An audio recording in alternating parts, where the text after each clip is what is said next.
عورت کوشش ضرور کرتی ہے جو اچھی سمجھدار سنجیدہ متین خاندانی تربیت کے ماحول سے گزری ہوئی خواتین ہیں کہ وہ اپنے مزاج کو اپنی طبع کو اپنے شوہر کی رضا میں گم کر دیں، اور ایسی عورتیں ہی خوشگوار زندگی کا لطف اٹھا سکتی ہیں اور پھر اس کے اثرات اولادوں پر مرتب ہوتے ہیں۔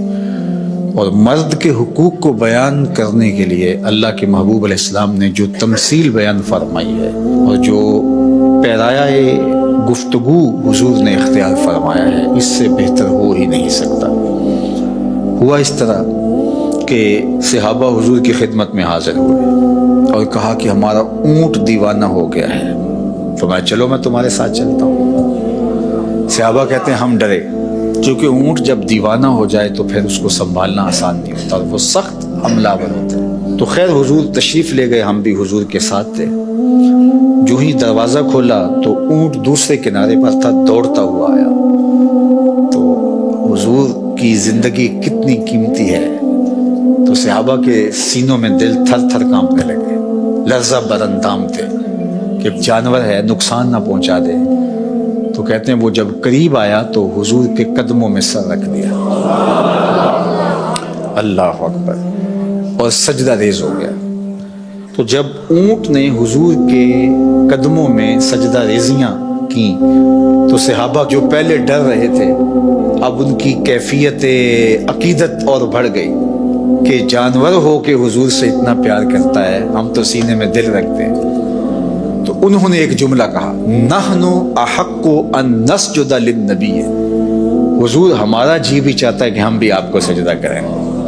یہ جانور ہو کے آپ کی معرفت رکھتا ہے، پاگل ہو کے آپ کو پہچانتا ہے، ہم تو سینے میں دھڑکتا ہوا دل رکھتے ہیں اور دل میں آپ کے پیار کی ایک کائنات آباد ہے، تو پھر ہماری پیشانیوں کے اندر بھی سجدے ٹپک رہے ہیں، ہم بھی آپ کو سجدہ کرنا چاہتے ہیں۔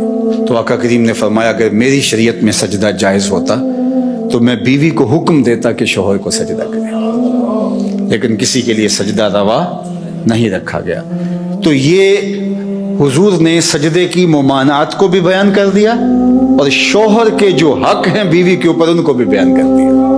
تو اس سے بہتر انداز گفتگو کا تکلم کا نہیں ہو سکتا جو اللہ نے اپنے محبوب کو عطا کیا۔ اسی لیے ایک دن میرے حضور علیہ السلام نے فرمایا انا افصح العرب، بات کرنے کا جو سلیقہ میں جانتا ہوں کوئی جانتا ہی نہیں ہے، گفتگو کا طریقہ جو میں جانتا ہوں وہ کوئی جانتا نہیں ہے۔ یعنی ایک جملے سے ان کی نفی بھی کی اور یہ بھی بتایا اگر جائز ہوتا تو شوہر کے لیے بیوی کو سجدے کا حکم دیتا۔ خاتون ہو جو اپنے شوہر کے حقوق کو پہچانے اور حضور کے اس فرمان کو سامنے رکھے تو گھر جنت کا ٹکڑا بن جائے گا۔ اور مرد کو حضور نے کیا نصیحت فرمائی؟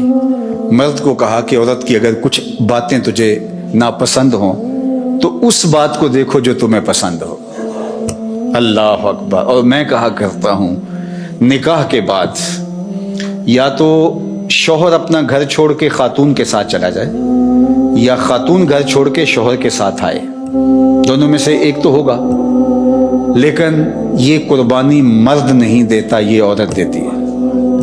اور گھر سے جو تعلق خاطر ہوتا ہے، قلبی لگاؤ ہوتا ہے، گھر کی چیزوں سے جو موانست ہوتی ہے، جو انسیت ہوتی ہے، جو لگاؤ ہوتا ہے، وہ مرد کی نسبت عورت کو کہیں زیادہ ہوتا ہے۔ گھر اس کے لیے ایک عقیدت گاہ ہوتا ہے، لیکن اس بسے ہوئے گھر کو، آسودہ گھر کو کون چھوڑتی ہے؟ خاتون۔ کس کے لیے چھوڑتی ہے؟ شوہر کے لیے۔ مرد صرف یہ ذہن میں بٹھا لے کہ میرے لیے اس نے جہان چھوڑ دیا تو اس کی بہت ساری غلطیوں سے وہ درگزر کرے گا۔